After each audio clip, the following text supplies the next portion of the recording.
Pertama yang kaitan dengan masalah hibah tanah di Sepolwan kepada Pemda DKI, dan itu memang tidak disentuh sama sekali karena itu sudah proses sesuai dengan ketentuan yang ada. Yaitu kalau hibah kan berarti pakai Undang-Undang Nomor 1 Tahun 2004 ya, tentang keuangan negara. Jadi kita tidak boleh tukar guling atau rislah, nggak boleh sesama instansi pemerintah. Itu sudah saya lakukan tentang hibah. Kemudian setelah itu proses selesai 2012, Pemdiklat mengajukan dukungan hibah dari Pemda DKI, hibah dana, itu sebanyak hampir 121 miliar. Ya. Suratnya saya tanda tangan dengan rincian yang 51 54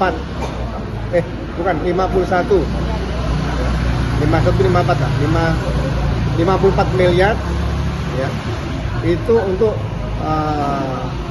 pembangunan sarana prasarana di Sespim Polri ya.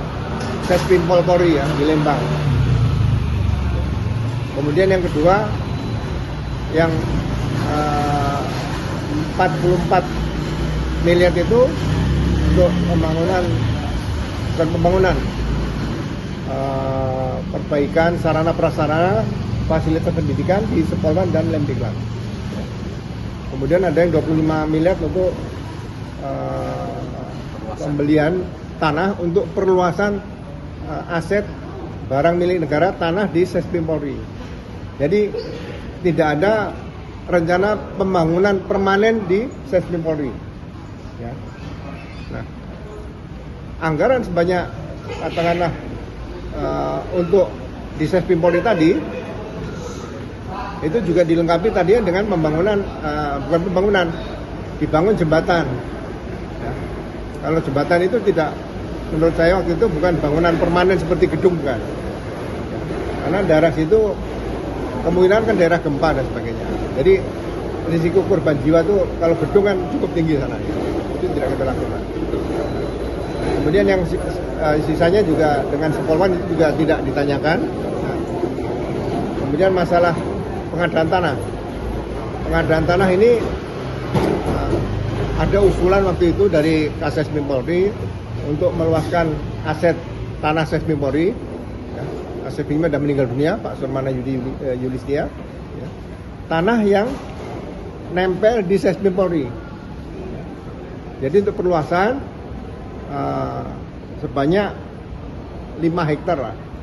Kalau 5 di perkiraan mereka waktu itu kurang lebih baru perkiraan kurang 500.000 ya. Kalau 500.000 kali 5 hektar kurang lebih 25 M. Ya. Nah, kemudian tanah yang akan dijual kepada Polri atau Sespim tadi itu peruntukannya memang untuk pendidikan. Tidak bisa dipakai untuk pengembangan untuk sarana-sarana prasarana lain, nggak bisa. Jadi banyak pondok pesantren juga ingin mengambil tanah situ. Akhirnya kita ambil tanah itu, dibeli melalui panitia pengadaan tanah tersebut. Ya. Surat perintah panitia yang tanda tangan saya, tapi personil terdiri dari personil dari logistik Polri waktu itu. Ada Pak almarhum, nggak salah sekarang, Dirjen Pol, ya mohon maaf kalau Pak almarhum ya, Panjang Yuswanto ya. Kemudian ada yang lain saya nggak hafal, ada satu Kombes, satu AKBP atau 2 AKBP, ada yang PNS juga ada ya. Nah, proses berjalan, akhirnya dari 25 miliar tadi yang tadinya kita hanya diperkirakan mendapatkan 5 hektar dengan pembicaraan antara panitia pengadaan tanah tadi ya, dengan pemilik tanah, akhirnya kesepakatan mendapat tanah seluas 6,3 hektar. Jadi ada kelebihan tanah 1,3 hektar dari 5 hektar tadi. Nah itu sudah dibayar semua, sudah lunas, selesai. Ya. Jadi tidak ada satupun uang yang keluar kemanapun, ya. Baik ke saya maupun ke yang lain yang saya tahu selama ini, ya. Nah, setelah proses selesai, ya, saya katakan bahwa pemilik tanah datang kepada saya, Pak, kami akan berterima kasih memberikan uang 1 miliar kepada Pak Ugro. Saya tolak, ya, karena saya belajar dari para pemimpin-pemimpin saya sebelumnya lah, Kapolri, Kapolda, Kapolres, itu saya belajar dari beliau-beliau. Tidak boleh menerima uang apapun dari masyarakat. Bukan saya munafik, ya. Berkaitan dengan pekerjaan gitu, pekerjaan Polri, kita jangan terima uang dari masyarakat. Nah, kemudian saya mau diberikan tanah juga 1000 meter, saya tolak juga. Karena saya tidak ingin pensiun di Lembang, ya. Bukan berarti kalau tanah itu di luar Lembang saya mau, enggak. Kalau tanah diberi, tanah itu menurut saya sama Allah lah, gitu aja. Nah, tanah 1000 meter saya tolak. Akhirnya oleh pemilik tanah tadi diberikan kepada Polri. Jadi mungkin tambahan 1,3 hektar tadi, salah satu 1000-nya adalah pemberian dari pemilik tanah tadi. Nah, proses ini sudah selesai, ya kan? Yang saya sangat sayangkan, sejak 2011, 2012 sampai sekarang, pada saat saya masih aktif sampai 2014, masalah hibah, masalah pengadaan tanah untuk perluasan aset Setkim tadi tidak pernah diperiksa oleh atau diaudit oleh internal auditor kita, yaitu Irwasum. Tidak pernah diaudit juga oleh BPK RI, ya kan? Dan Polri selalu mendapat BTP dari BPK, ya kan? Nah, kalau saya pelajari berkaitan dengan administrasi, sekali lagi ya kemungkinan ada kesalahan administrasi, ya, mungkin, ya. Tapi belum saya temukan. Tapi harusnya yang menangani awalnya harusnya Irwasum, ya. Jadi kita kan mengenal azas hukum pidana kan ultimum remedium, jadi pidana terakhir, ya. Jadi kalau bisa diselesaikan dengan administrasi negara atau perdata, baru terakhir tadi dengan pidana, ya. Jadi saya berharap ya perlu dicek kembali nanti masalah berkaitan dengan proses pengadaan tanah sebagai upaya perluasan tanah Setkim, itu sebaiknya tim Irwasum kalau masih ada kesempatan untuk meninjau lokasi tersebut, ya. Peruntukannya untuk apa sekarang seperti itu, ya. Jadi sekali lagi saya juga mengucapkan terima kasih pada para penyelidik tadi yang mendengarkan saya dengan baik-baik dan saya ceritakan apa adanya seperti itu. Terima kasih, kira-kira seperti itu. Untuk penegasan aja, untuk pemilik tanah itu siapa sih sebenarnya? Pak Insinyur Rudi,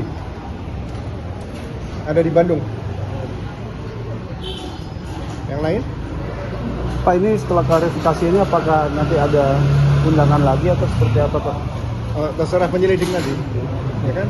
Saya baru tahu bahwa Portas Tipikor ini langsung di bawah Kapolri, bukan di bawah Kabareskrim, ya. Ada lagi? Cukup? Cukup. Baik. Udah, Pak. Thank you, terima kasih, ya. Ada sampaikan? Ya, Pak. Nggak ada. Hah? Ada sampaikan? Apakah ada keterangan lain? Nggak ada. Baik, ya. Demikian tadi disampaikan oleh Bapak Komjen Pol Dr. Roseno Sartinopun, mantan Wakapolri, ya. Ingat, mantan Wakapolri. Jadi mohon doanya aja, ya, beliau sudah belak-belakan, sudah terbuka dan lain sebagainya, menyampaikan tentang adanya undangan klarifikasi ini. Semoga yang beliau sampaikan ini betul-betul memberikan kepuasan clear dengan masalah ini. Jangan ada lagi muncul kriminalisasi terhadap siapapun juga, ya. Apalagi beliau orang kedua di Polri, ya. Sampai terjadi begini, bagaimana dengan yang lain? Mungkin itu dari saya, ya. Terima kasih. Terima kasih, Pak. Ada sampaikan lagi? Cukup. Kalau hari ini bisa Pak Ugro. Cukup? Cukup. Baik. Terima kasih. Assalamualaikum warahmatullahi wabarakatuh. Pak, tadi menyambut apa Bapak merasa dikriminalisasi terkait hal ini? Ya, Merasa kriminalisasi? enggak lah, biasa aja kan, ini klarifikasi. Undangan. Kalau sebelumnya orang bilang kriminalisasi mungkin perasaan. Nah sekarang perasaannya terjawab, ya mereka sangat familiar, sangat baik sama saya. Oke. Jadi komunikasinya di dalam? Oh lancar baik-baik, harmonis lah. Terima kasih, Pak Ugro. Iya.